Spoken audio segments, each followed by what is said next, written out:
रुपए दे देना।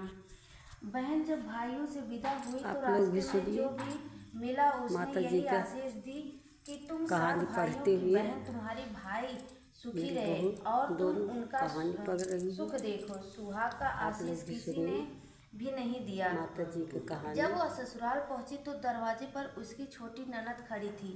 वह उसके भी पाँव लगी तो उसने कहा कि सुहागिन रहो, सपूती हो। तो उसने यह सुनकर पल्ले में गांठ बांध दी और ननद को सोने का सिक्का दिया।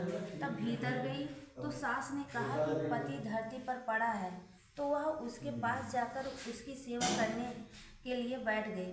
बाद में सास भी सुन लीजिए दासी के हाथ कहानी। बची रोटी भेज दी। इस प्रकार से समय बीतते बीतते मृगशिर मार्गशीर्ष की चौथ आई। तो चौथ माता बोली करवा ले भाइयों की प्यारी करवा ले। जरूर बताइएगा कमेंट में कैसे लगा आप लोगों को। दी तो वह बोली, हे माता, आपने मुझे उजाड़ा तो आप ही मेरा उद्धार करोगी। आपको मेरा सुहाग देना पड़ेगा। तब उस कैसे लगा आप लोग बताया जरूर कि पौष की बताइएगा चौथ आएगी, वह मेरे से बड़ी हैं, उसे ही सब कहना, वही तुम्हारा सुहाग वापस देगी। पौष की चौथ आकर चली गई, माघ की चली गई, फागुन की चली गई, चैत्र बैसाख जेठ आषाढ़ और सावन भादों की सभी चौथ आई और यही कहकर चली गई कि आगे वाली को कहना। आसौज की चौथ आई तो उसने बताया कि तुम पर कार्तिक की चौथ नाराज हैं, उसी ने तुम्हारा सुहाग आप लोग भी सुन लीजिए।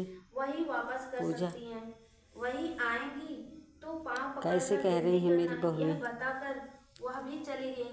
जब कार्तिक की चौथ आई तो वह गुस्से से बोली, भाइयों की प्यारी करवा ले। पीली साड़ी वाली मेरी बड़ी बहू है और हरी साड़ी वाली मेरी छोटी बहू है। खंडन करने वाली करवा ले, भूखी करवा ले। तो यह सुनकर वह चौथ माता को देखकर उसके पांव पकड़कर गिड़गिड़ाने लगी, हे चौथ माता, मेरे सुहाग तुम्हारे हाथों में है, आप ही मुझे सुहागिन करें। तो माता बोली, पापिन, हत्यारिन, मेरे पांव पकड़कर क्यों बैठ गई? तब वह बोली कि जो मुझसे भूल हुई उसे क्षमा कर दो, अब भूल नहीं करूँगी।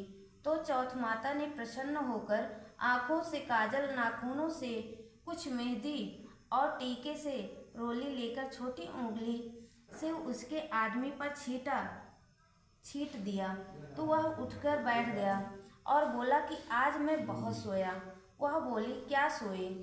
मुझे तो 12 महीने हो गए, अब जाकर चौथ माता ने मेरा सुहाग लौटाया। तब उसने कहा कि जल्दी से माता का पूजन करो। जब चौथ की कहानी सुनी, करवा का पूजन किया तो प्रसाद खाकर दोनों पति-पत्नी चौपड़ खेलने बैठ गए। नीचे से दासी आई, उसने उन दोनों